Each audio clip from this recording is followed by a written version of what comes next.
Morning. I do apologize. My video is not working this morning, so I'll just proceed with my audio. My name is Harjeet Gill. I am the committee clerk for the Audit and Risk Committee. I will provide a very short review of the protocols for electronic meeting participation. So recorded votes are not allowed at committee meetings. The committee chair or I will call for any objections.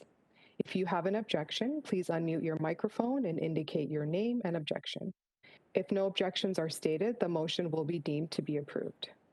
Members participating electronically that need to leave the meeting, please send an email to council@peelregion.ca. If you leave the meeting, you will be marked absent for any votes thereafter. If you would like to request to speak, please raise your hand in WebEx by clicking on the raise hand icon in your participants list. The speakers list will be determined based on members that have raised their hand using the icon. For a full view of the presentation, please use a stack or side-by-side layout view. This meeting is being live streamed. In order to ensure that the meeting remains accessible to the public, the meeting will be recessed for 15 minutes in the event that the live stream is interrupted or fails. Staff will work to get the live stream up and running as soon as possible. I will now proceed to roll call.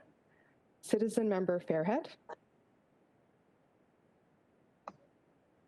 Citizen Member Fairhead. Councillor Fonseca. Good morning. Yes, I'm here. Good morning. Thank you. Councillor Raz. Good morning. Good morning. Thank you. Regional Chair Yanika. Here. Thank you. Councillor Santos.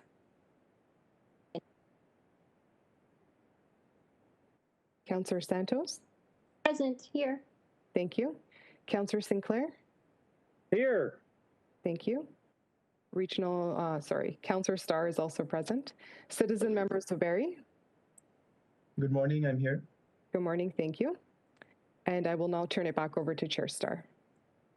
Thank you, Harjeet. We'll call the meeting to order. And are there any declarations of conflict of interest? We'll do the usual. If I don't hear anything or if I don't see your hands come up, then we'll assume that it's passed. And don't forget to use the hand icon. I'm looking at the board here. It looks like there's over 30 people showing up, so I'll have difficulty trying to run through everything. If you use the hand icon, that'd be great. Just before we go to the approval of the agenda, I'm going to call on our CAO, Janice Baker, to introduce Gary Kent, our new wizard of finance. I'm sorry, is that right? I think you did, Mr. Chair. Absolutely. Good morning, everyone. And yes, it is my distinct pleasure to introduce you to our new Commissioner of Corporate Services and CFO, Gary Kent, who's joining his first Regional Audit Committee meeting this morning. Gary comes to us, for those who don't know him well, from the city of Mississauga. So I worked with Gary for a number of years in my former capacity there, and so well aware of his strengths. And I think Gary's already hitting the ground running at the region. We've given him a lot to get up to speed on very, very quickly, but I know he's working diligently to do that. So you'll hear from Gary, I'm sure, at some points of the meeting this morning. And I also want to acknowledge and thank our acting CFO, Julie Bettini, who filled in between our former CFO and Gary starting with us a couple of weeks ago. So we've got the full team on board this morning, Mr. Chair, and I will turn it back to you. Thank you. Great. Gary, you want to say a couple of words or you want to just observe? I'll say a couple of words, Councillor Starr. Thanks so much, Mr. Chair, and thanks, Janice, for your kind words. I know everyone has heard those kind words before, apart from citizen members Zuberi, so pleased to meet you. It's been a fast 1.5 weeks, so I've already met one-on-one with our external auditor on Monday, so I spent an hour with them. I've reviewed the financial statements and I've met with our internal auditor as well yesterday.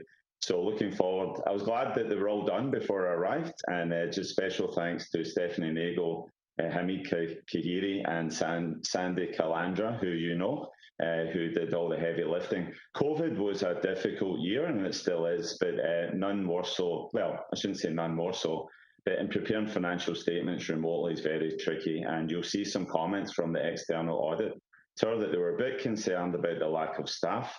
As regional councillors, you'll all understand why that is, a series of vacancies and redeployments and all hands on deck on the pandemic. But I can tell you that we're already on the hiring, and we don't have any issues or concerns in the long run. But I'm very much appreciative of the importance of Audit and Risk Committee, and I look forward to your deliberations and your questions. Thank you. Thank you, Gary. And if any of you have a difficulty understanding his Italian accent, don't worry, he'll talk slowly for you. Thanks, Gary. Thank you. Okay, I'll move on to approval of the agenda. Any changes, suggestions? Seeing none, Councillor Fonseca, will you move the agenda? All those in favor? Carried. We have one delegation, and it's 4.1, which is related to 5.1 on your agenda. And Trevor Ferguson from Deloitte is going to present the audit results from Deloitte. Trevor, I saw you there earlier, so on deck. I am here. Thank you very much, Councillor Starr, and good morning, everyone. I'm very happy to be here today to speak to the results of our audit of the region's financial statements. I'll make a few opening comments, and then I think our audit results report will be pulled up on the screen. So first, just really wanted to echo Gary's comments. He and I spoke, as he mentioned, on Monday. An audit in any time is a difficult endeavor. An audit during a pandemic in a virtual environment just adds that extra layer of complexity and difficulty. I would tell you that management had to do a lot of extra work to be able to assist us in the audit approach, and by providing us with all our audit evidence electronically, by scanning invoices and contracts and all those things that we needed as audit evidence and putting it up on our online portal, rather than kind of walking down the hall and handing us a copy of things, if you will. And that does take a lot of time. And the other point that I would add is that there were a number of new COVID funding envelopes this year, as I know the committee is well aware of, and there were a number of accounting and audit considerations that needed to be factored in on all those things to determine the appropriate revenue recognition and whatnot. So I would like to take this opportunity formally in front of the committee to thank the entire staff at the region who assisted with their audit process over the course of this year, particularly Stephanie and Sandy and the entire team. So thank you very much for everything that you did to help us through the audit process. If I could ask, I'm not sure who's in charge of the screen, but if I could ask you to go up to page 5.1-6 of our audit results report. I am not going to do a walkthrough of this report. I know it was sent out in advance, so there's a few things that I just want to highlight at a very high level. And of course, I'm happy to take any questions on anything I don't cover, or simply go through things in more detail as anybody may wish. So in front of you here, you have a copy of our executive summary. So this really gives you the 30,000-foot view, if you will. So a few comments. We performed our audit exactly in accordance with the audit plan that was presented to this committee. So no changes whatsoever. We've listed out some of the audit risks down the middle left-hand side of the page here. That is by no means a comprehensive list of all of our audit risks. It's just some of the more significant ones. And our audit results for every one of those items was satisfactory. And in terms of the middle right-hand side of the page around uncorrected misstatements, you can see that we have none to report to you today for any of the region audits. So that's, again, a very good thing, and kudos to management as far as that's concerned. The last thing I'll say on this page, just in terms of outstanding matters and next steps, we have everything that we need from management at this point. All that we're waiting for is the approval of the financial statements by council. Once that happens, we'll be able to take care of finishing off our subsequent events review procedures, finishing off those legal responses, and management will then sign the representation letter and send it back to us.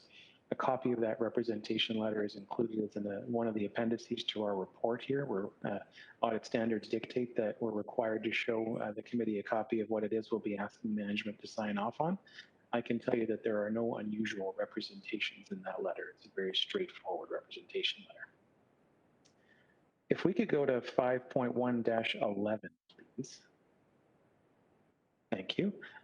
So over the next couple of pages, what we've done down the left-hand side is just list out the communication requirements directly out of the Canadian audit standards. And we mentioned all of these items as part of our audit plan to the committee. What we've done on the right-hand side is just to tell you where we've told you to put all these items. Most of them either reference to places in our audit plan, our engagement letter, or elsewhere in this report. And as you can see, a number of items are identified as being none or none noted, which is always a great thing coming from your external auditor. And the last thing that I wanted to speak to, and Gary already touched on it a little bit, if we could go to page 5.1-20, this is part of our management letter for the region. We have 3 comments, management letter comments in the letter. The second and third comments are IT related. And as you can see from the management responses, management is acting on those items, and we're comfortable with the responses and actions being taken. Gary already mentioned the first piece around vacant positions in the finance department. Really our concern here is if there were going to be any long-term implications around processes or internal controls, segregation of duties, things like that within the finance department, if those vacant positions maintain their vacancies for any length of time. Gary already highlighted the fact that the hiring processes are well underway. So from that respect, that makes us, gives us confidence, and we're happy to hear that. Obviously, those members of management, particularly Sandy and team, if you will, had to spend a fair bit of extra time pulling up their socks to help with the audit process and finalizing the region's financial statements. And I would say that it resulted in a fair bit of extra time on our end as well. But we got there, and happy to be here today to present the results. So, Councillor Starr, that's really it that I wanted to present from our report today. Again, I'm realizing I'm just hitting the highlights, but I'm happy to take any questions or go through anything in more detail.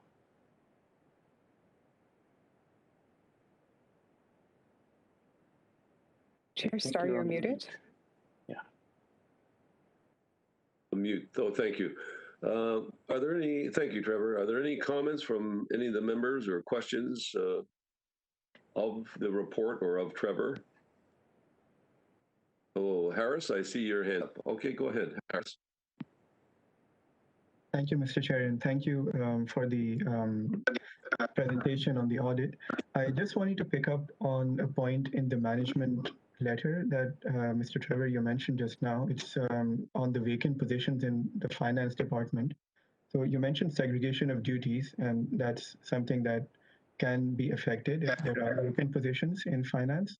So I just wanted to know if there has been any impact on segregation of duties during the last few months when you were doing your audit, and if that has been taken care of. So it's a great question. I might ask management to chime in as well on this. I would say from our perspective throughout the audit process, we did not identify any significant segregation of duties concerns. But I would comment, might ask management to provide any commentary just to finish off the response to that. I think Stephanie's best placed to attest to that. Yes, thank you. In terms of the segregation of duties, I didn't see any issues either. So management did step up and can everybody hear me? I'm getting a little bit of feedback on my side. Okay.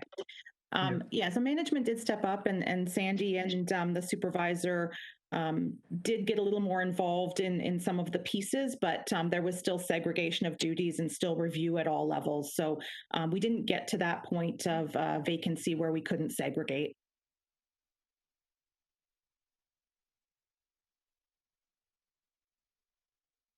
Does that answer your question? Thank you. That's good to know. I had one more question, if that's okay. Sure, go ahead, Harris. Sure. So it's on number 2, point number 2 in the management letter. It's on the account privileges review. So I noticed that there was some additional privileges that were granted to an account, and that was subsequently removed. But I wanted to ask if somebody in the IT department was able to review the logs or any information while the account had the additional privileges. Was there any use of those privileges that was unauthorized? I would allow management to comment if they wanted to. My understanding is that they did review the logs and that there was no unauthorized access. Yeah, so Sean here from IT, I can agree with that. We have looked at that and we didn't have any unauthorized access. We've also removed that access from this point going forward, and we've begun a more detailed process of review of those accounts on a quarterly basis. So we're going to be looking for any of those kinds of situations on a more regular basis to close those loops. Thank you.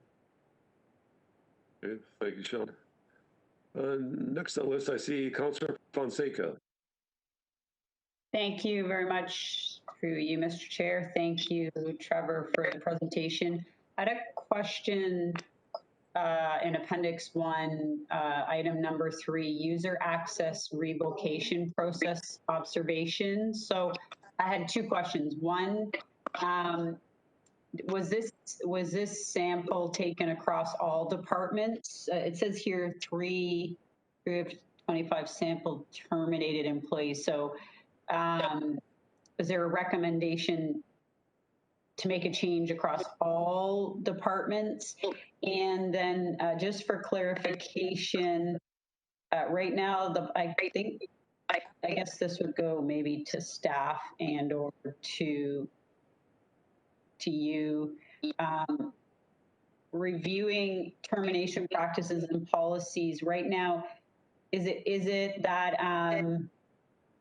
access is terminated day of or within 15 business days? Or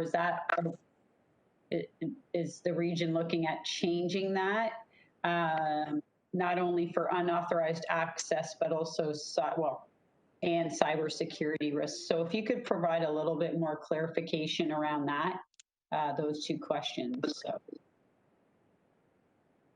Thank you for the question, and Sean, I'm probably going to tee you up to respond a little bit too. From our perspective, so the sample was across the region, so all departments, that 25 sample, and then just the recommendation is to take a look at whether that 15-day window is appropriate. And the underlying comment there was around, in light of cybersecurity risks, if it could be shortened where possible. So, Sean, maybe I could pass it to you to further address the question. Sure, thank you. Yeah, so I agree that was a sample that was done. So in addition to the audit function, I can tell you that within IT, we've created a new process that will look at all of these account revocations on a quarterly basis. Because this issue actually has come up in the past as well. I'm sure the committee has heard it before. And so we'll be looking at every single one, not just a sample, with the intention of closing the gap, because it isn't just pushing a button to revoke the access. There's a number of things that have to occur in the overall sort of personnel management process to get it to that point. And when we looked at the ones that were sampled, what we found was the biggest challenges typically lie in those connection points between different departments that are doing different things with respect to that personnel management process. And so we're really working on improving the touch points on that process to make sure that it can be done more quickly. If we can further reduce it from the 15 days, we'll do that. But the biggest issue we're facing right now is just those ones that actually go beyond the 15 days. So the policy is in place, and we're just looking to tighten up the practice. Okay, thank you for that clarification. Yeah, it has come up on audit in past terms, so I appreciate that and appreciate the actions that are being taken. Thank you.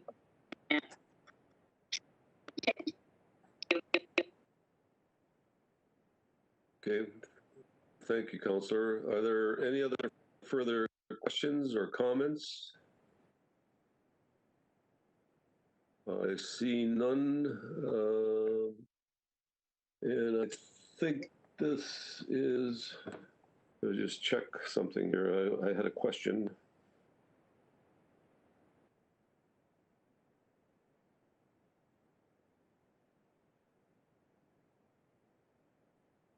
No, that was answered.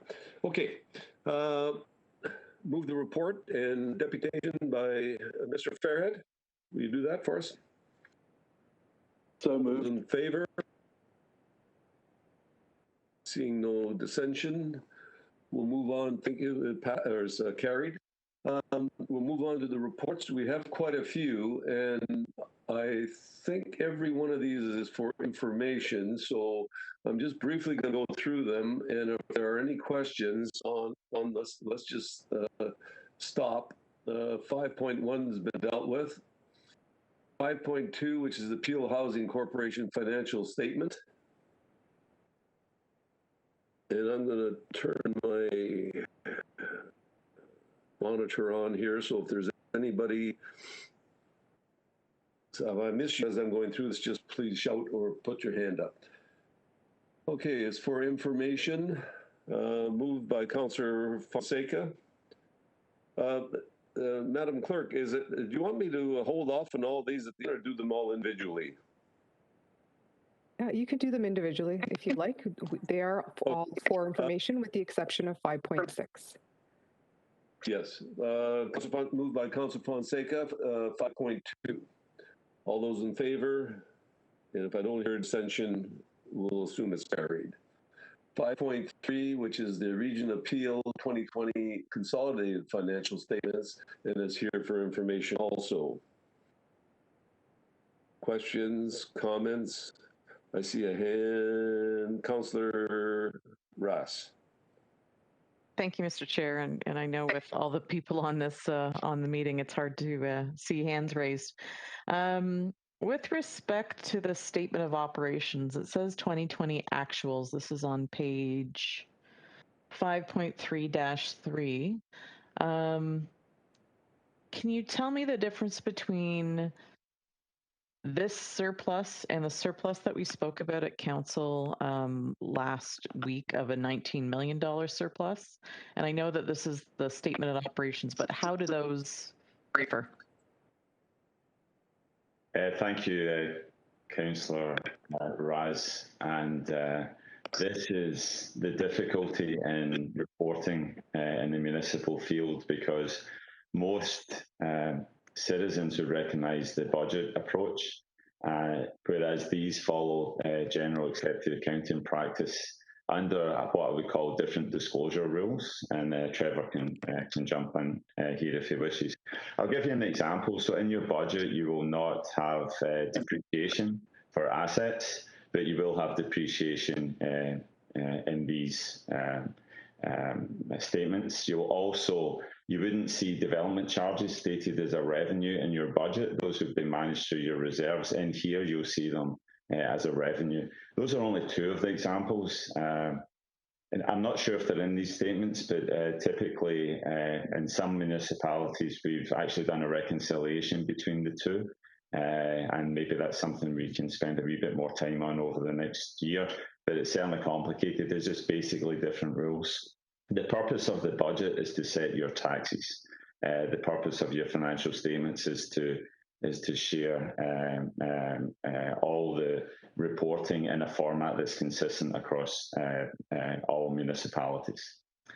If anybody wants to jump in and add to that, but that's basically my go at that. No, that makes sense. I guess that's similar in the energy industry as well. There's doesn't seem right that it's there. You know, there's different sets of books, and I think it can be confusing even for people who live this on a day-to-day basis. But I appreciate the explanation. Thank you.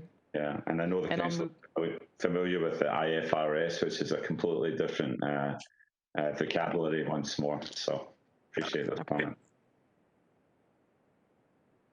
Thank you. Happy to move the report, Mr. Chair.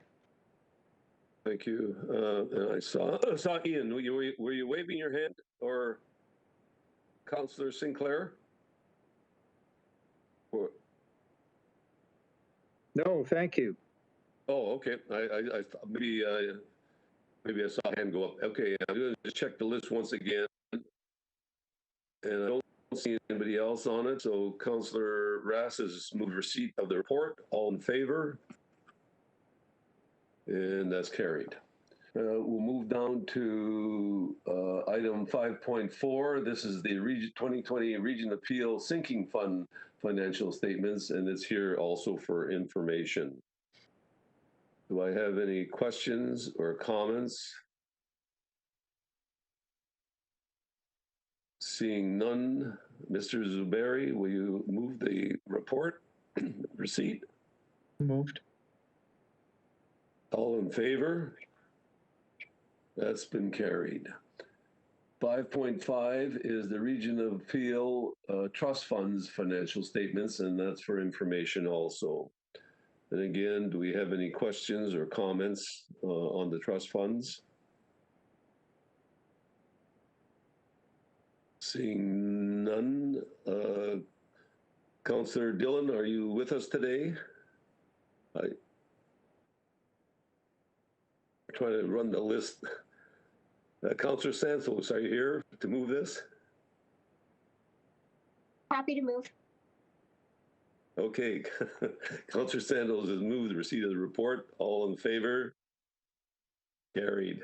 Okay, the next report, I'm sorry, it's not a report, but 5.6 is the appointment of the external auditors for the fiscal years 2021 to 2025. Oh no, we got to be stuck with these guys that long? Councillor Starr, if I may, I think it would be appropriate for me to sign off at this point, given the next agenda item. Unless there's anything further, Yeah, and Trevor, thanks very much. You've been very helpful, and it's always a pleasure working with you. Thank you very much, and thanks to everybody on the call, and good luck and stay safe. Take care. Okay. We'll wait till Trevor signs off. So this is the appointment of, as I said, the auditors for the next number of years. Now, I don't know if we've got any comments. I think certainly Gary and Janice are familiar with these folks, and I am too. Comments, questions from anybody? Councillor Rass? Thank you very much, Mr. Chair. And, you know, we have had other discussions at other boards about the frequency. Do we have a program in place where we keep the auditors on board for no more than a set length of time? So there's every few years, there's a fresh set of eyes on the books? Councillor Raz, through you, Mr. Chair. No, there's no formal approach. I would suggest it's a judgment call, and then you would go to market unless Stephanie knows of any other policy. But basically for this one, we did go to market in 2016, so there was an option for extension, and given the circumstances of COVID and onboarding a new auditor, plus Stephanie speaks highly of their approach and how helpful they have been. We've got no issues with them. Plus, they were the low bid the last time. KPMG was second by quite some margin.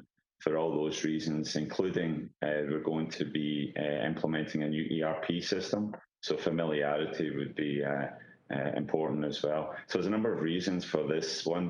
We think it would be an option. After 10 years, though, I think it's a serious consideration. I know Stephanie had thought maybe here we would just do it for a couple of years, but we decided on the full 5.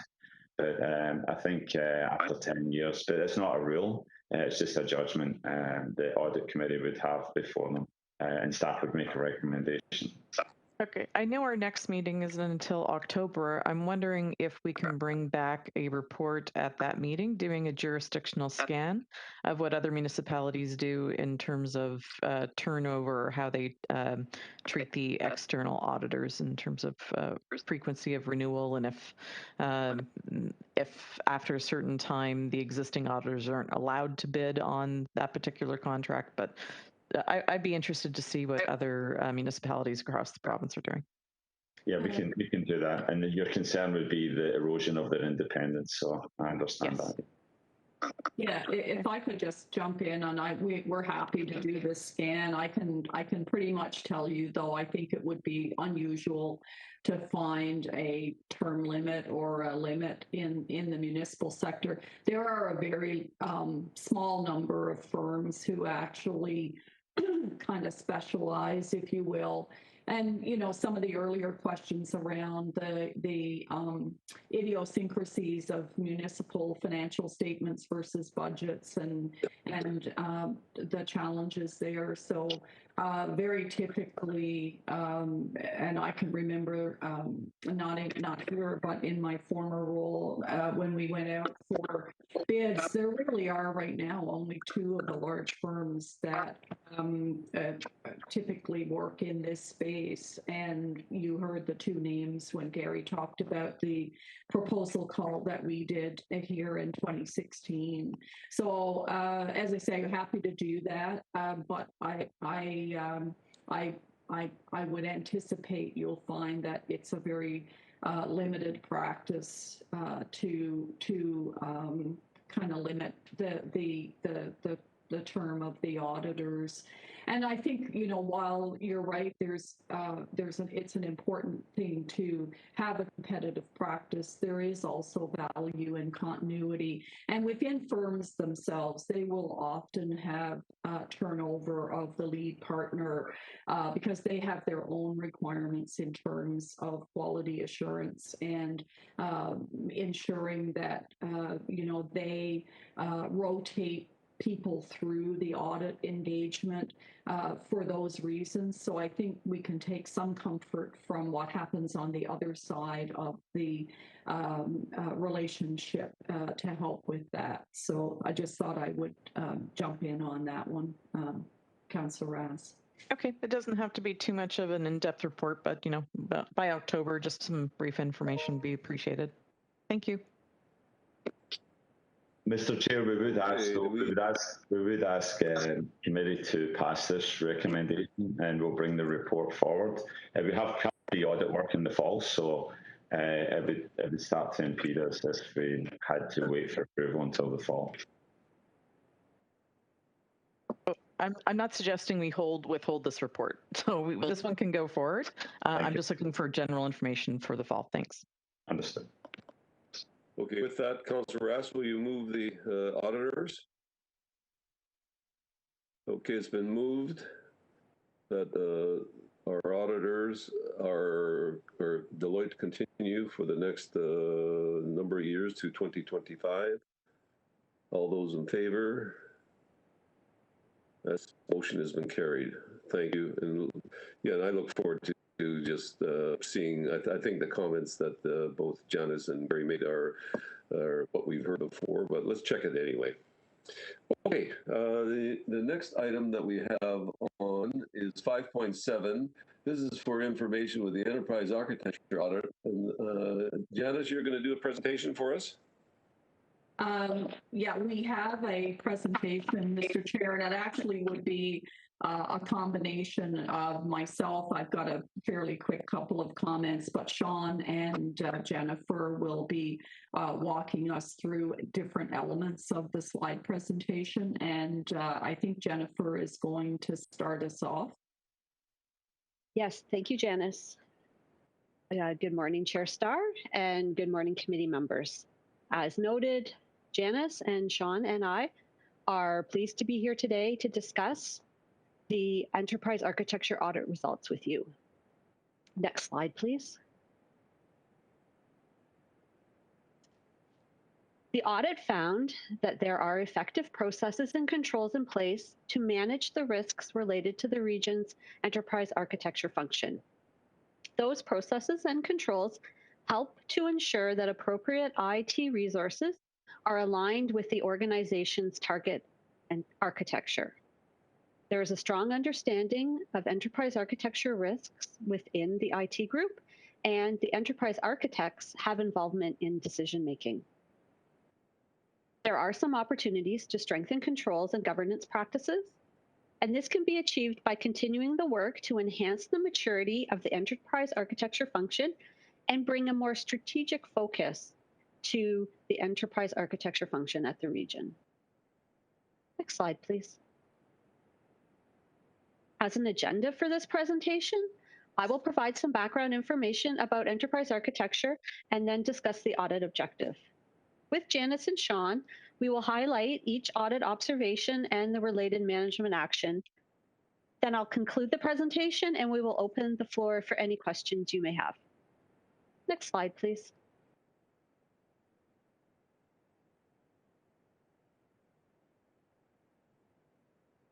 The 3-year IT audit work plan introduced in 2019 included an audit of the region's enterprise architecture program. Enterprise architecture is a function and practice that helps align IT infrastructure resources to support the achievement of the region's strategic outcomes. In turn, there is an efficient use of IT resources that moves the region forward towards the desired target architecture.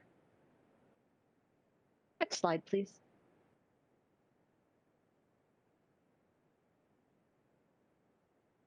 The audit was carried out by a third-party consulting firm and focused on assessing if effective controls are in place to manage enterprise architecture-related risks for the region.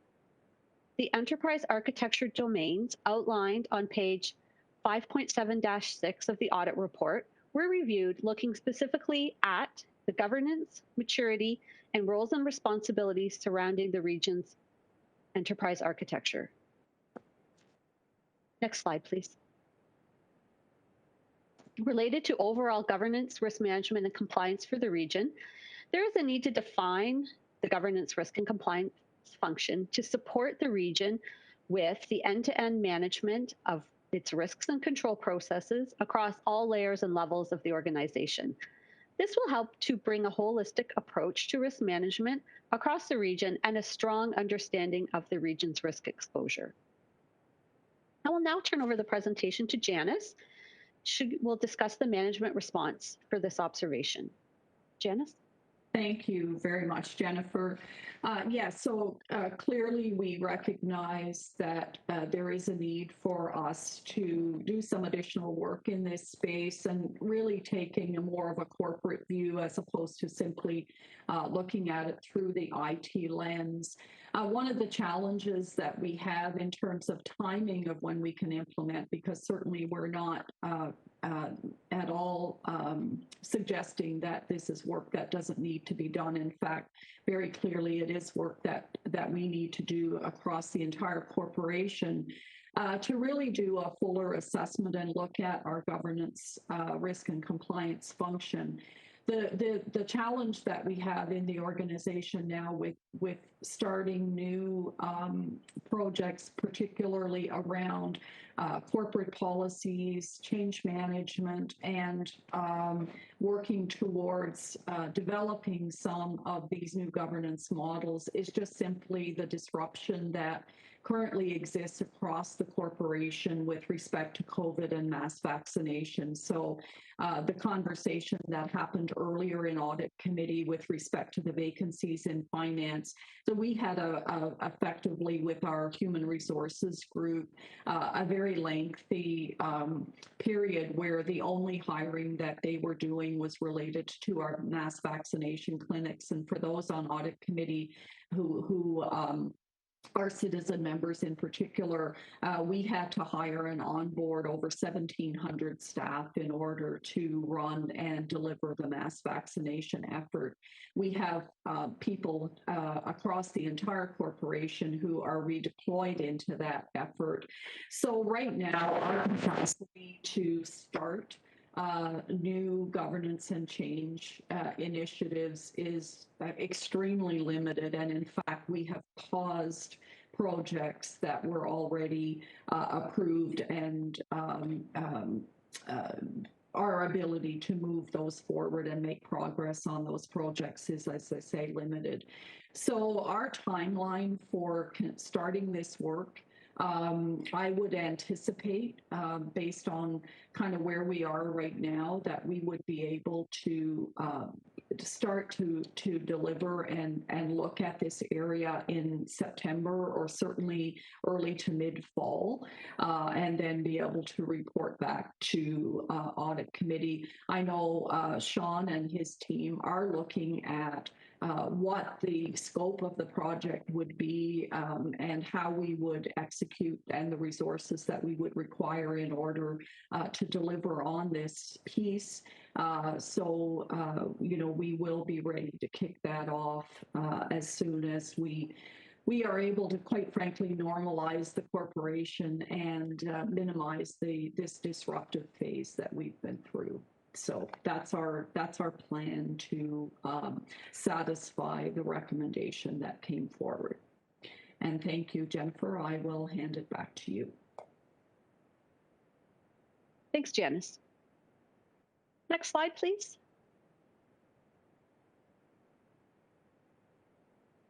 To optimize investments in IT infrastructure and help move the region towards the desired target architecture, there is a need to incorporate a more strategic focus and role for the enterprise architecture function. This will enable the function to better support the business areas in a strategic manner and support achievement of the region's strategic outcomes. Sean will now speak to the management action for this observation. Thanks, Jennifer. Yeah, so we agree with the approach and with the observation that enterprise architecture does need to be made more strategic in nature. It's an ongoing challenge, as it tends to be run out of the IT function, and the biggest issue is bringing all the different functions of the organization together in order to ensure that these standards are applied appropriately and that they are incorporated into the right level of decision making. So what we'll do is my department will ensure that the mandate and responsibilities of the enterprise architecture function are well documented and that we've properly inserted them into our various strategic governance processes. So I'll give you an example. For IT projects in particular, we have a couple of different governance boards that we use internally. One that looks very, very distinctly at the IT standards and effectiveness, and a second one that looks at sort of cross-business and involves members from all of our different lines of business to help prioritize and determine the right level of investment and when it ought to occur. So we need to make sure that enterprise architecture has a proper seat and is properly heard at each of those different bodies. So we'll get to work on that. But just as Janice said earlier, there is challenges with respect to timing. So we're looking at next year to get the work started on delivering this change. Thanks, Jennifer. Thanks, Sean. Next slide, please.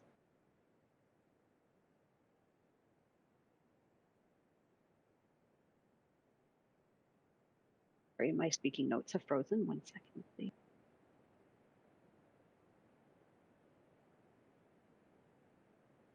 Okay. So here, this observation speaks to a series of specific areas that would contribute to advancing the maturity of the enterprise architecture function and to strengthening controls.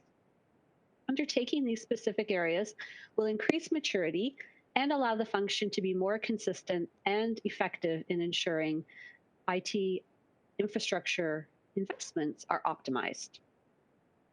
And again, I'm going to turn this over to Sean and ask him to speak to some of the details of the management action for this. Thanks, Jennifer. So while the last one spoke to the need to make enterprise architecture more strategic in nature, this one really focuses on the need to professionalize the function itself and to improve the maturity of it. So we agree that there's an opportunity to further the maturity of this function. Generally, we have relied upon very skilled individuals that have this knowledge and the ability to apply it. What we need to do is work on things like improved measurement framework for this, tools and repositories that can help us. So there's a significant undertaking and investment that's required to kind of bring the enterprise architecture function up to that next level. And we also recognize that new tools and additional efforts require some level of investment too. So our approach in response to this observation will be to bring forward a business case to look at what needs to be done to further mature the enterprise architecture function and to ensure that there's a proper cost-benefit assessment of that work. Again, with the impact of COVID, there will be a delay on this, so we're looking again to implement this starting next year. Thanks, Jennifer. Thanks, Sean.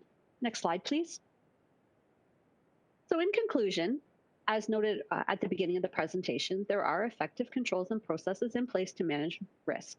And as described by Sean and Janice, management has developed action plans that will strengthen governance and advance the maturity and strategic focus of the enterprise architecture function. Our group will do follow-up as things in the organization normalize on a regular basis and report back on the status of the action plans to the committee. And I would anticipate that that report would come forward at this time next year. Next slide, please. Thank you for your time, and we would be happy to address any questions that you may have.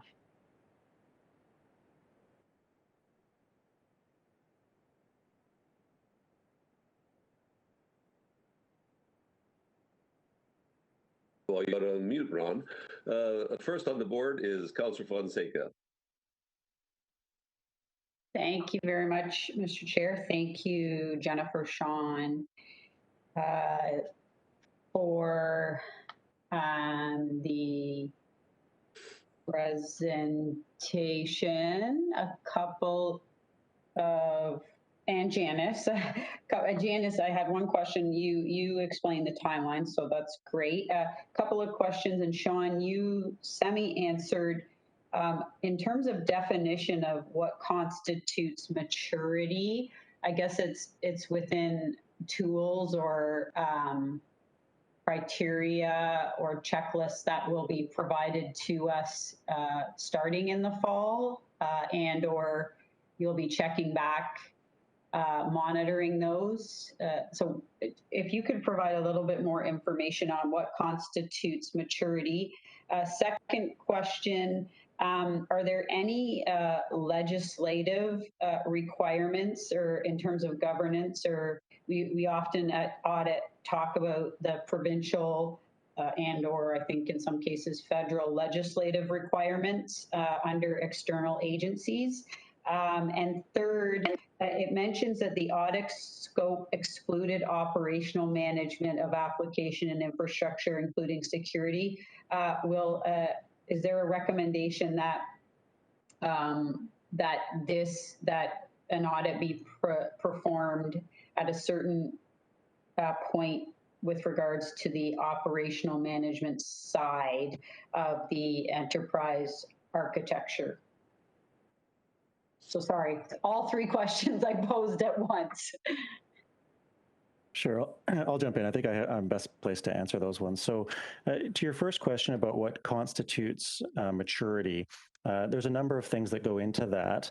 And what we need to have in place is a program that is repeatable and measurable, and that we can ensure ourselves we're executing in the same fashion, regardless of the players that are at the table. So some things that go into that would be, for example, having indicators and KPIs that speak directly to enterprise architecture. So an example of that would be how many new systems are we putting in place that conform to our technology standards? How many times would we waive those standards, and for what purposes, for example? So that would be an example of measurements. Other things we would do is looking at the role that it plays in other governance functions within the organization. So as we look to build out our risk management function, for example, as we look at building and enhancing our corporate strategic planning and our business planning functions, what role does enterprise architecture play in those? So those are the kinds of things I refer to when I say making it more mature as we go forward. We're confident in the effectiveness of it, and especially as it applies to making a good decision on a particular project that's in front of us. What we need to do is to turn that into a repeatable machine that we can make sure that that's effective in all cases across the organization. So I hope that helps with respect to the maturity. Your second question was about legislative requirements. So there are no legislative requirements with respect to enterprise architecture specifically. What there are certainly very good practices that are out there. Some that are spoken to in various standards that we look to conform to. And also there are best practices that are published by various government bodies. So for example, both the federal and provincial governments publish technology and digital standards that can help to inform organizations like us and other agencies as we build out these standards of our own. So while we're not looking to conform to particular legislative requirements, we always do refer to those kinds of standards as we go forward. And then your third question was about the exclusion of the operational activity.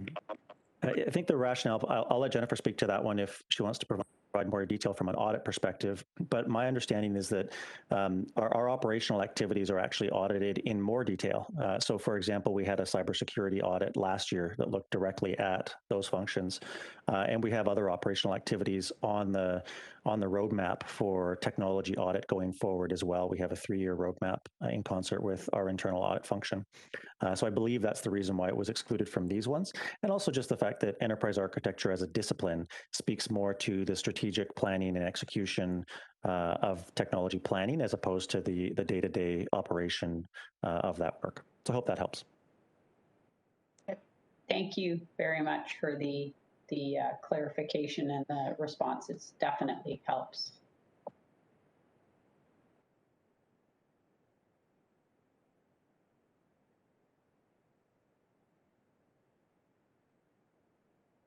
Chair Starr, your mic is muted.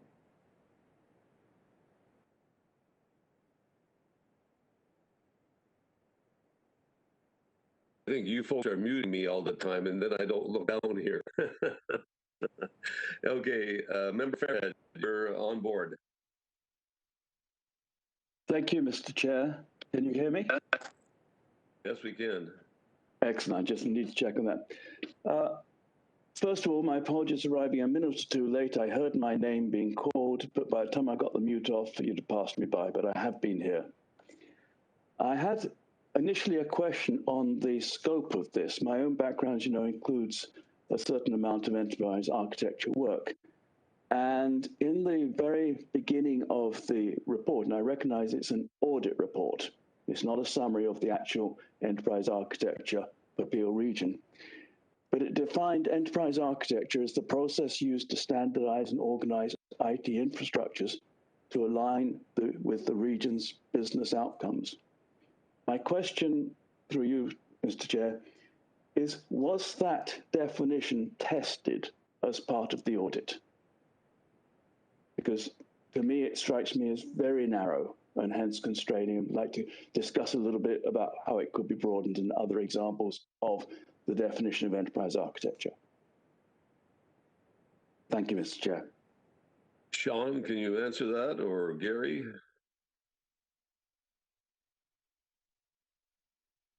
Thanks, and thanks, Mr. Fairhead. I agree that there's lots of opportunity to look at the definition of enterprise architecture. As you know, it's not something that is widely agreed upon in terms of the scope of enterprise architecture and what fits in and perhaps what doesn't.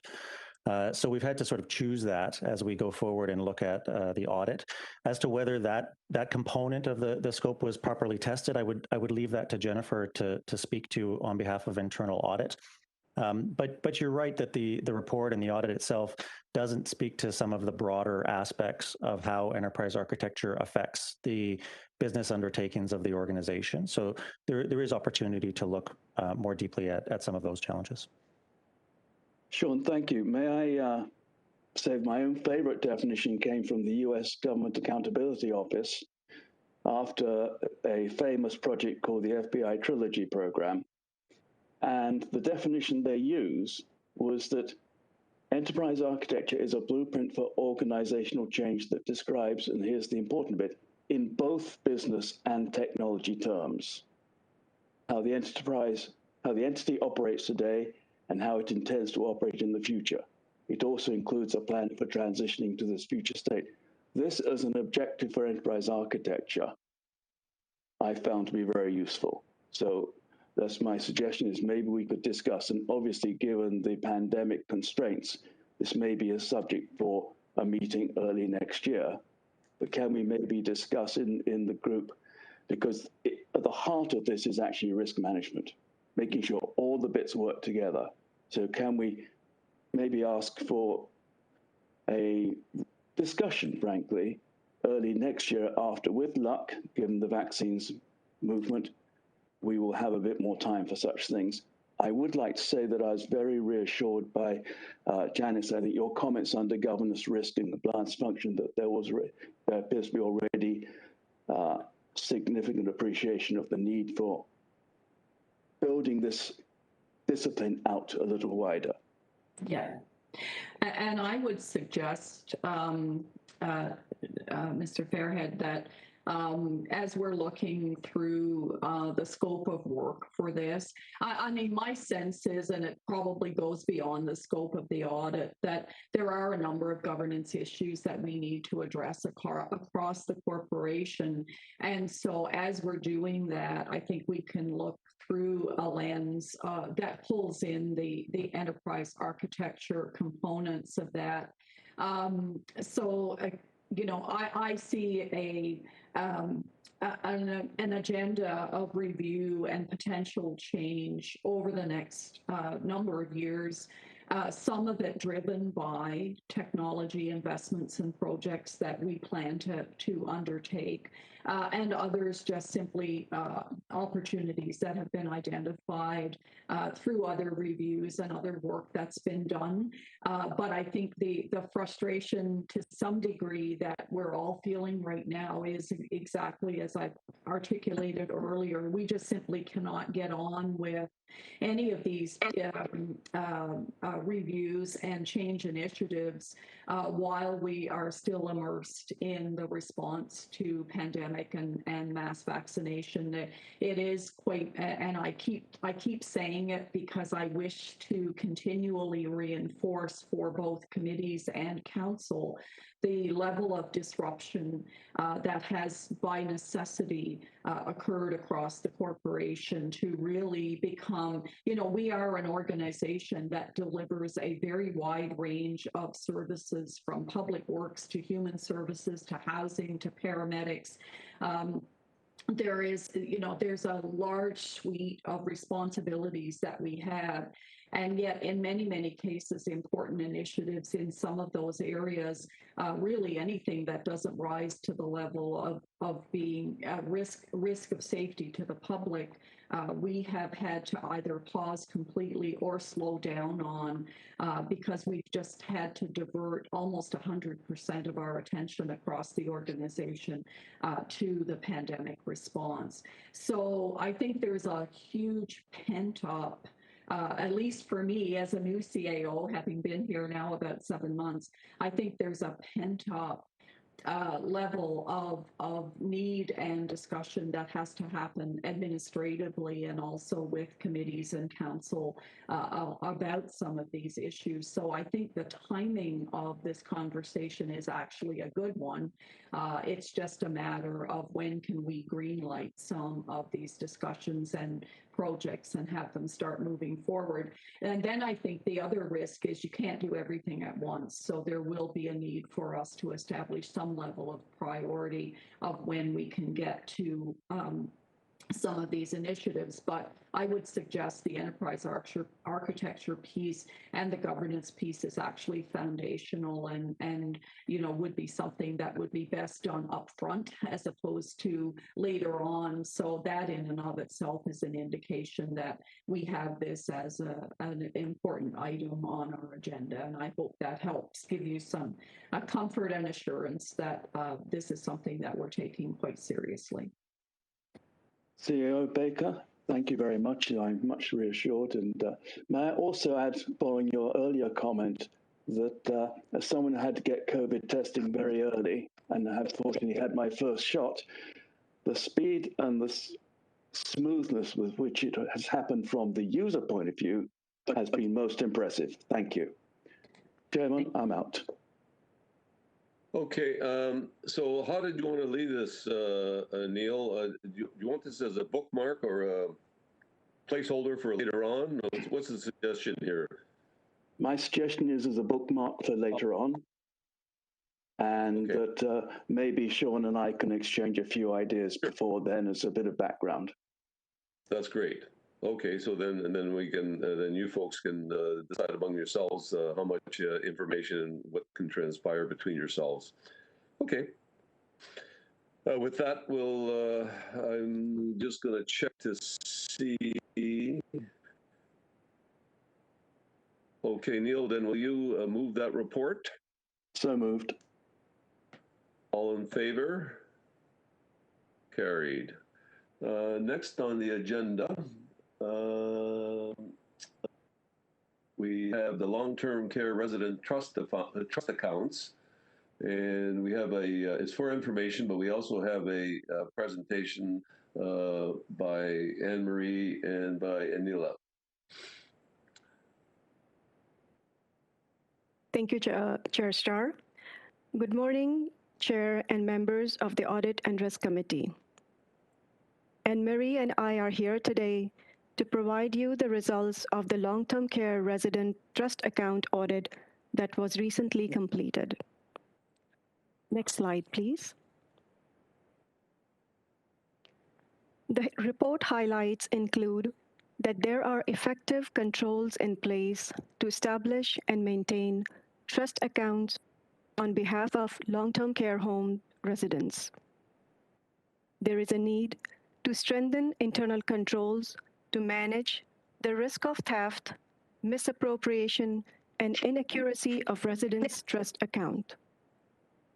Next slide, please. For presentation this morning, I'll walk you through the background, provide audit objectives, and share audit observations. Then Anne Marie will join and talk about the management action plans that are or will be implemented to address the risks identified. Then we will conclude the presentation and take any questions that you may have. Next slide, please.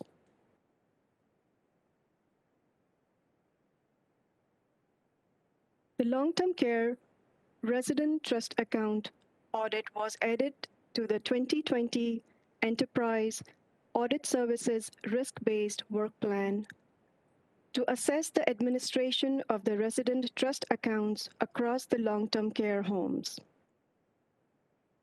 The region of Peel operates 5 long-term care homes within Peel, 2 in Mississauga, 2 in Brampton, and 1 in Caledon. The Long-Term Care Homes Act 2007 and Ontario Regulation 79/10 govern and outline operation of the trust accounts on behalf of residents. Each resident is allowed to deposit up to $5,000 in their trust account to meet their daily funds need. Long-term care homes are required to maintain and make those funds available for residents to meet their daily cash needs. Next slide, please. The objective of the audit was to determine whether management has implemented effective controls to manage risk associated with managing trust account on behalf of residents. The scope of the audit focused on assessing transactions and data for the period of 13 months from October 2019 to November 2020.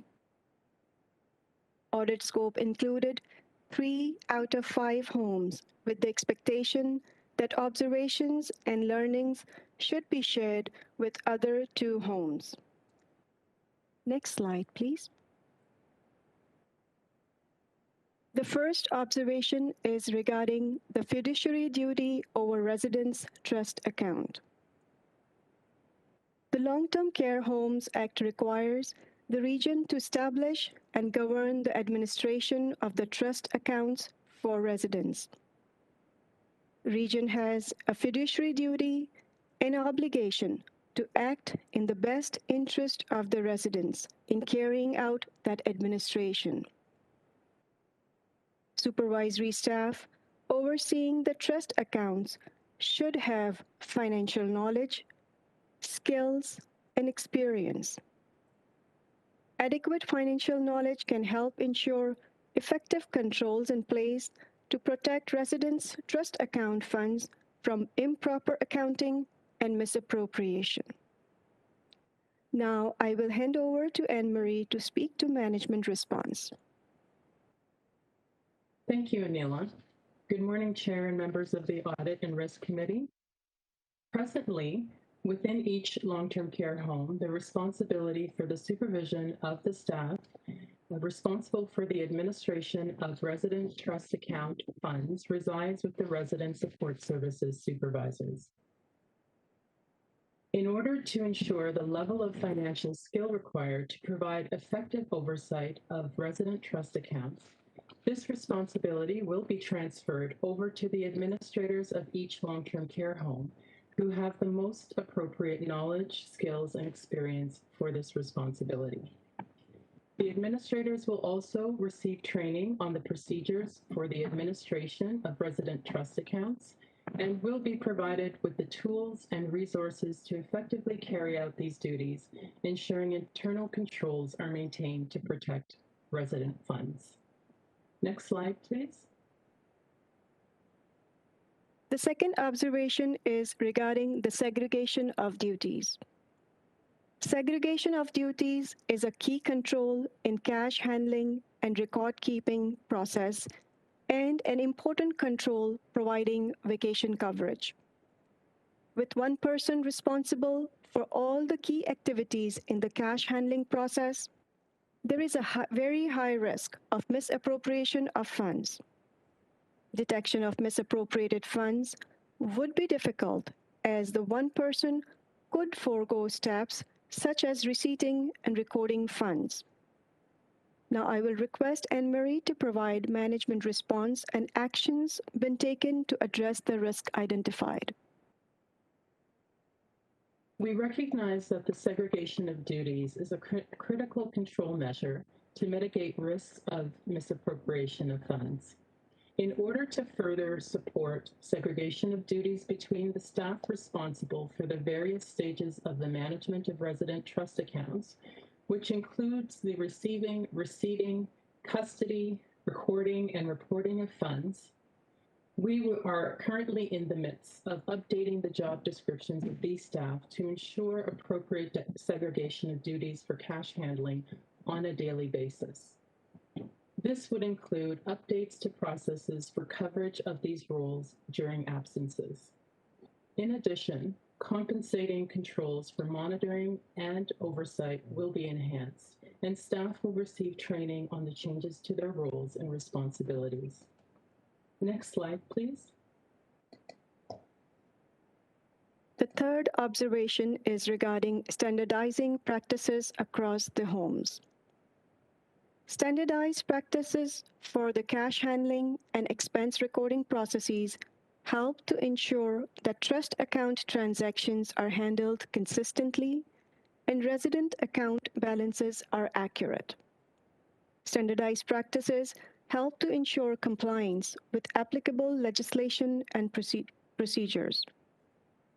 The audit identified inconsistencies in receipt, banking, and resident expense processes. If the standardized processes are not consistently followed, errors may go undetected and risk of misappropriation of funds may increase. Now, Anne-Marie will speak to management response to address the risk identified.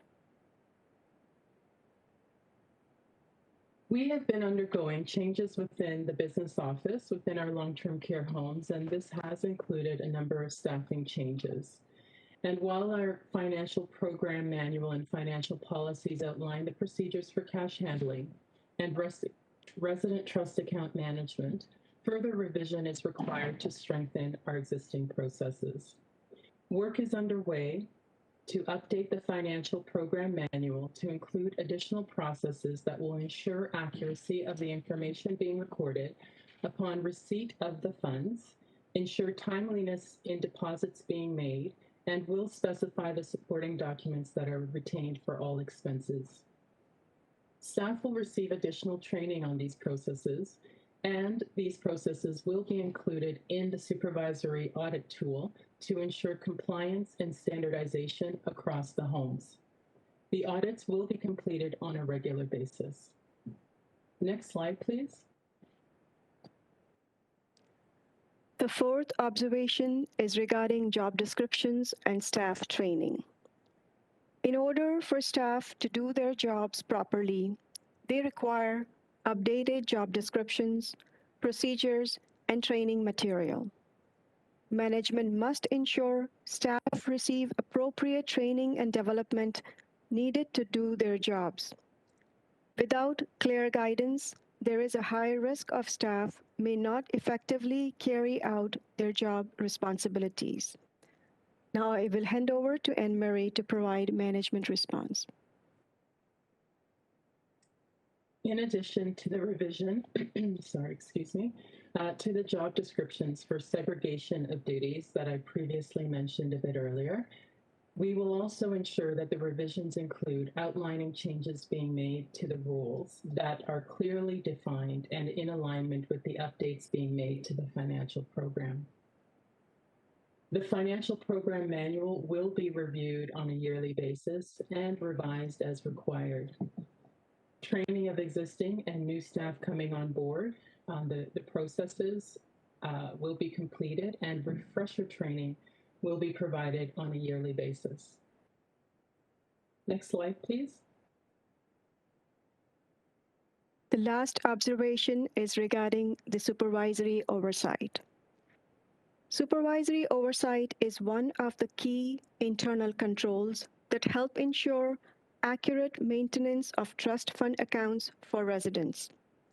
There is a high risk that errors or misappropriation may go unnoticed if appropriate supervisory oversight is not carried out. I will turn over to Anne-Marie to provide management response. While we do have audits in place for resident trust accounts, the revisions to the financial program manual will include embedding the enhanced supervisory controls within the accounting processes for resident trust accounts. These controls include the development of new revised audit tools that will review key areas of the financial program manual, including and also will include an escalation process for outstanding items and the review of trust account balances to ensure accuracy. Again, appropriate training will be provided to effectively carry out the supervisory controls. And work is underway in terms of all of the management actions that I've identified this morning. And while we consider this work a priority, we are, as you can appreciate, working on competing priorities as we continue to respond to the pandemic and ensure the health and well-being of our residents and staff. Our approach will be to continue to move this work forward consistently and in collaboration with our finance and HR partners, and we will have all items completed by May 2022. Next slide, please. In conclusion, overall, there are effective controls in place to establish and maintain trust account on residents' behalf. There is a need to strengthen internal controls to mitigate risk of theft, misappropriation, and inaccuracy. Management-developed action plans will address identified risks. Enterprise audit services will conduct follow-up to track and provide status of management action plans to Audit and Risk Committee. Next slide, please. This concludes our presentation. Thank you so much for listening to us. Now we may open the floor for any questions that you may have. Okay, I'm going to look on the list here. Quick question. How many trust accounts would you have among the 5 homes?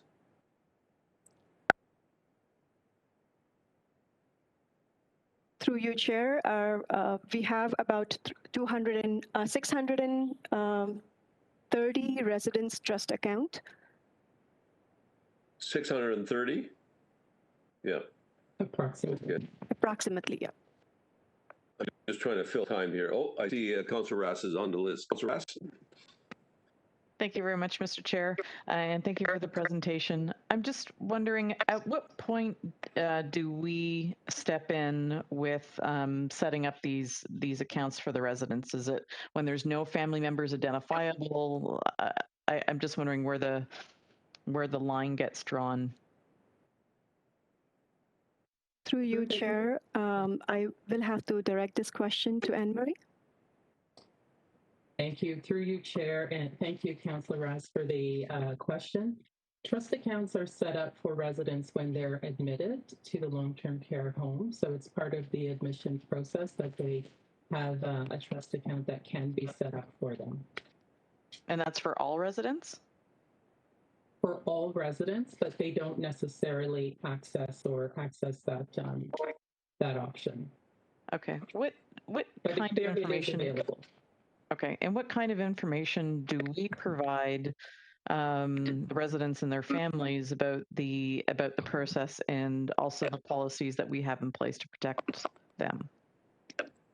There is an admission package and a number of agreements that are signed and information that is shared in relation to trust accounts and along with a number of other types of admission information that would outline how we manage trust accounts. Okay. And are we aware of any instances in the past of abuse with respect to either Peel Region or other publicly run long-term care homes?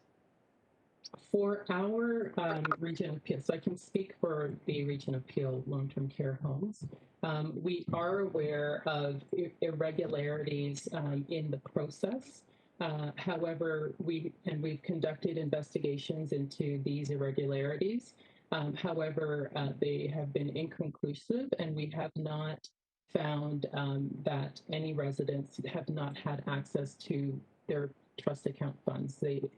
All residents have always had full access to their trust account funds, but certainly in having this audit completed, and identifying where there are potential gaps, strengthening the controls within our processes will support us in mitigating this risk moving forward.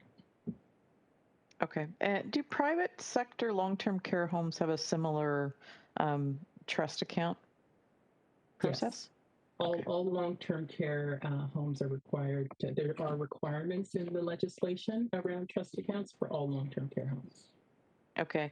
Based on the audit, knowing that probably other organizations would, if they didn't have the proper procedures in place and policies, that they would experience similar gaps, would we make a recommendation to the province to say, this is what we found, here's areas where you can help strengthen other LTCs?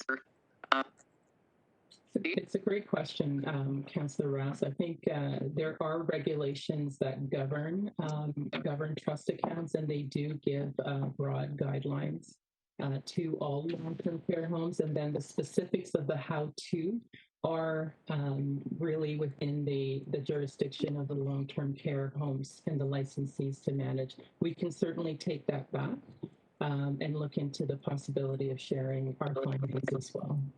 Okay, the more we can better protect our more vulnerable residents across the province, I think would be helpful for all. So I appreciate that. Thank you very much. And thank you very much, Mr. Chair.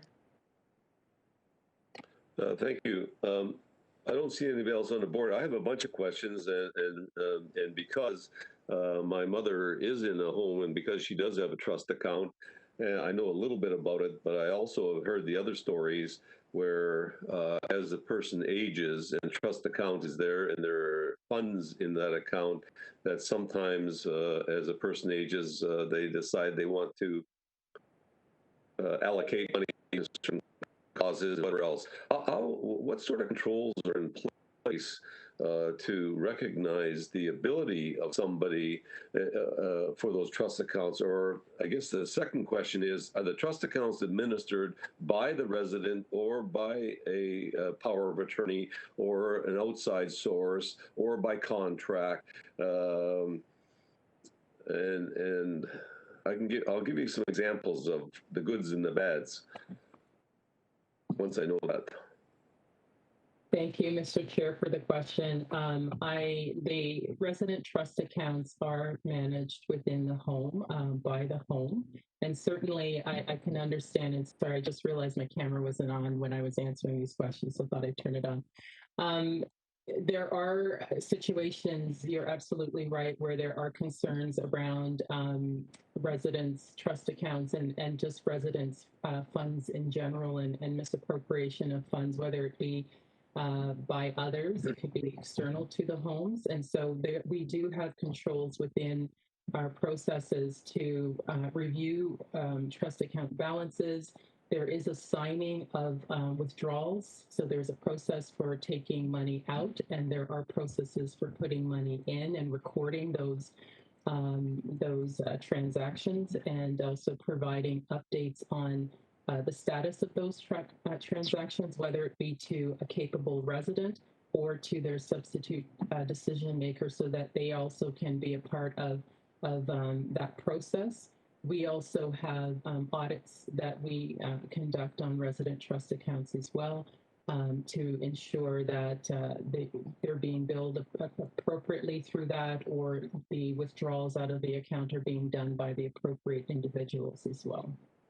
You had multi-part to that question. I'm not sure if I covered everything. Please let me know and I can expand. Yeah, the examples that I know of are contractual arrangements with for instance, in my mom's case, also in another lady who are still fairly lucid, they had a contract basically based on a year for hairdressing.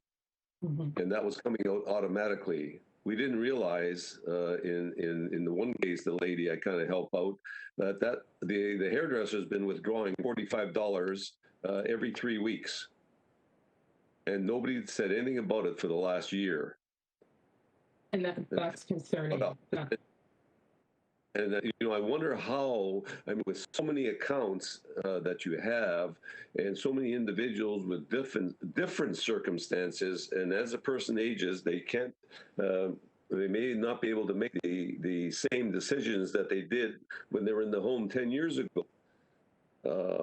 It becomes old age abuse, basically. And I'm very cognizant of that, and I'm appalled at some of the things that I've heard through secondhand what's happened. And I wonder, since we have 5 homes that we're responsible, we have set up the trust accounts. How responsible? What legal ramifications do we have if we found that somebody was, I hate to use the word pilfering, but taking money that shouldn't have been taken out? Are we responsible for that?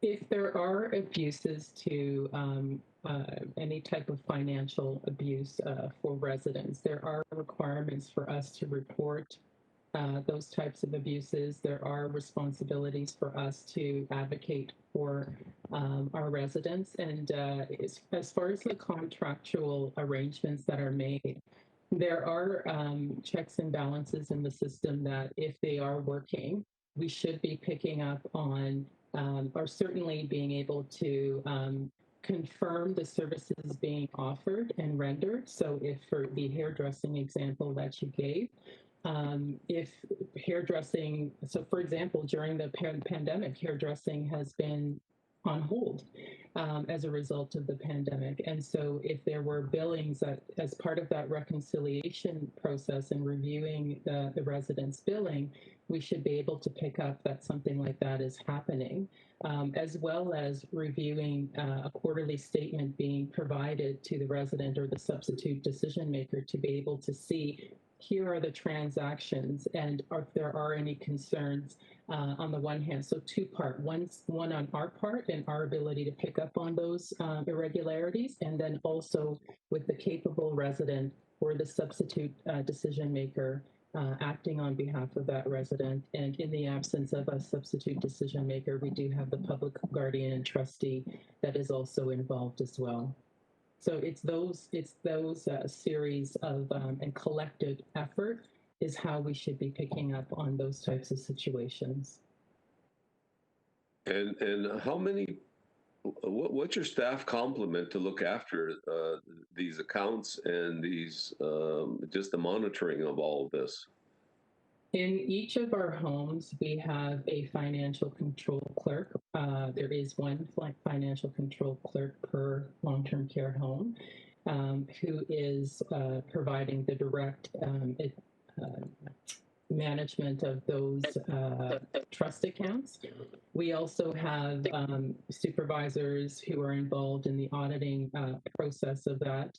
and their backup right now within the, we do have another staff member who is their backup for those services as well. So the 600 and it's approximate 30 is spread out around across all 5 long-term care homes. And I will say that not every resident has funds in those accounts as well. So it fluctuates. As a ballpark for the 630 residents, how much money is sitting there on an average on a monthly basis? I can't speak to, so my apologies. I won't be able to speak to the exact amount on average, but I know for the period at the time of this audit that was provided, there was $230,000 $1,000 across those 630 resident trust accounts. I also do want to mention as well that we do work very closely with our finance partners, and they support the reconciliation process of these trust accounts as well. And there are we have set up regular meetings with our finance partners to review the financials as it relates to resident trust accounts. So we have that support as well. Okay, I'm just so aware of the elder abuse and financial abuse and some of the stories, and as my family, the generation beyond me, we've got some people that really lived a long. I mean, my own family, we've got half a dozen people in their 80s and 90s. And older. My mother is 102. So we have all these people, they all have money, a little bit of money. And this whole discussion brings to focus how easy it is for somebody, if there's trust accounts and there's trusting among the people, how it'd be easy to get money out. I mean, really, I mean, example, my mom's in a home, she's still lucid, and they said, give Ronnie $100 a month. Is that automatic?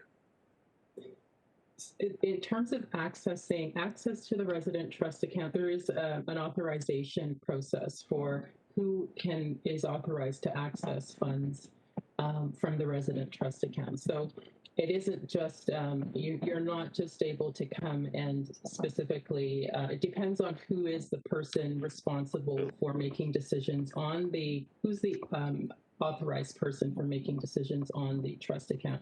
If there are concerns, the home, as I mentioned, the staff within the home, and certainly that's our responsibility as well, is to advocate for our residents and to, if we have concerns around irregularities of their trust account funds, we do have an obligation to report that to the ministry under, it is called financial abuse.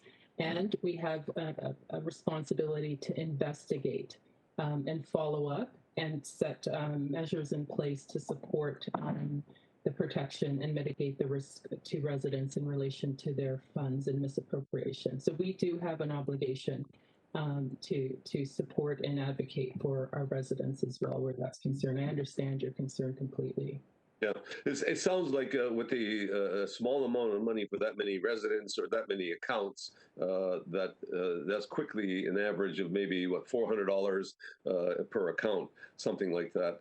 And you know, it's probably not any mass exit of funds, but I'm just concerned that there's always the opportunity, and we have to protect our seniors, and especially when they're Peel region associated. So I think you're doing a good job. Hopefully that we keep on top of that. And have you ever, okay, and then my last question is, have we ever found that there's been misappropriation or suspected fraud or suspected, well, we have to take a second look at this?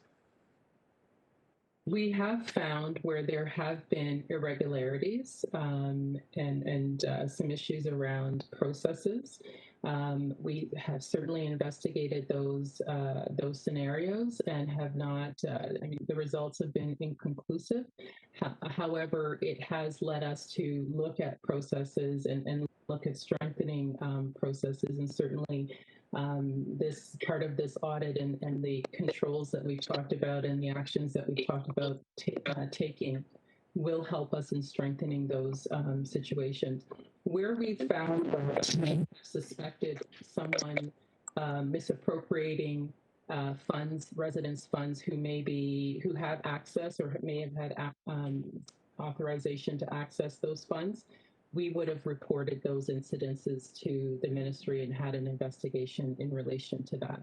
At this point in time, though, I can say that we haven't had situations where residents have not had access to their trust account funds. Okay, yeah, and if I have anything further, I'll get back to you. But I think we should be all protectors of these folks. They worked hard for what they did, and I'm going through something on a personal basis with something in Manitoba where there was misappropriation to the point of over the last 17 years, about $130,000 from a senior. And nobody knew what was going on because it was, just give them the money, and that's what happened. Somebody, I guess, maybe in Peel region, that maybe the people don't have that type of money, but this individual had a lot of money, and nobody missed, $5,000 or $10,000 a year. And those situations are happening outside of the trust account funds. So people may have owned property, or they may have monies in bank accounts and whatnot. Sometimes we see those situations arising when there are issues with paying accommodation fees, and sometimes people are not paying residents' accommodations fees, and those monies are being misappropriated. And so in those cases, again, those are things that we would support the resident and advocate in addressing. Okay, you're doing a good job. If there's anything else, I just protect the old folks, because when I go in there one day, I don't want to have to put it under the mattress. I appreciate the concern. Thank you so much. Okay, I don't see anybody else on the list, and I think that's it. So, Councillor Rass, will you move the report? And I think by the silence by everybody, I think we're probably all concerned about what goes on, and we have a responsibility, certainly as a provider. I didn't realize that we had so many trust accounts and how difficult that must be to monitor. Anyway, let me check the board here, and I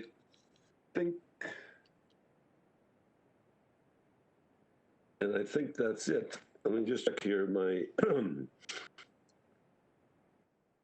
We do have one more report I have to go to outstanding. multiple screens. That's the problem.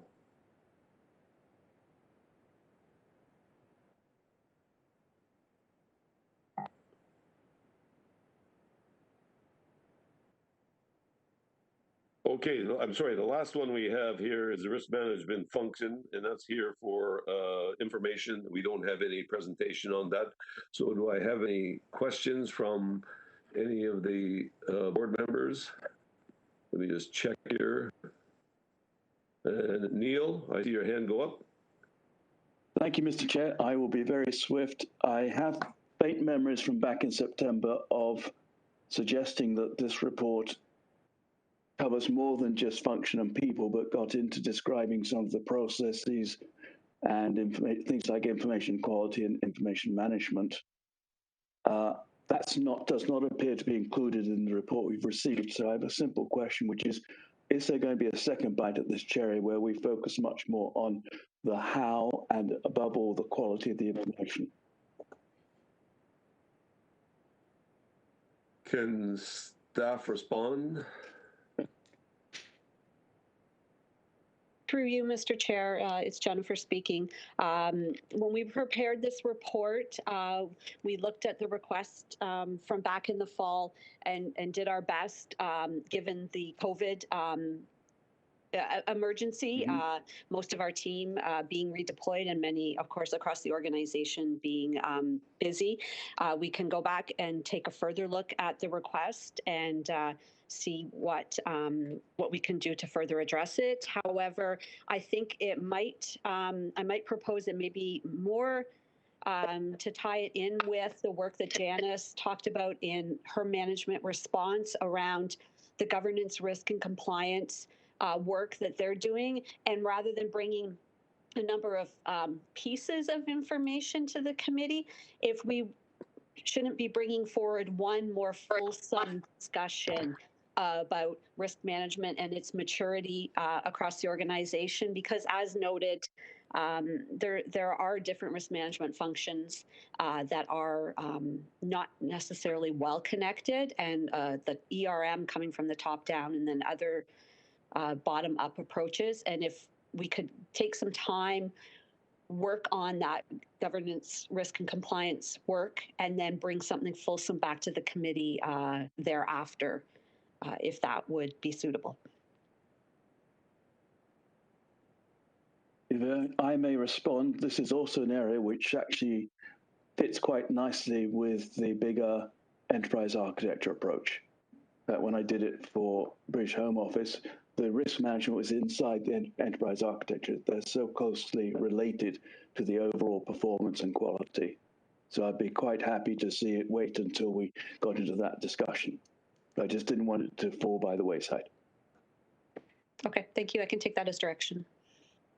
Okay. Thank you very much.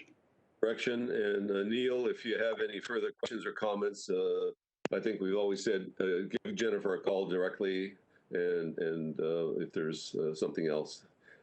Okay. Neil, will you move receipt of that report for information? So moved. All those in favor? That's carried. We don't have any communications, and always open it up for other business. Any other comments? Anything else we should see happening? I don't see any hands going up. Okay. In camera, we don't have any camera session today. And the next meeting is scheduled for October 7th. And as usual, if that gives heartburn to a lot of people, let us know ahead of time so we can change the date or whatever. So other than that, Councillor St. Clair, we move adjournment. Thank you very much. It was a good meeting, good information today. Have a good weekend.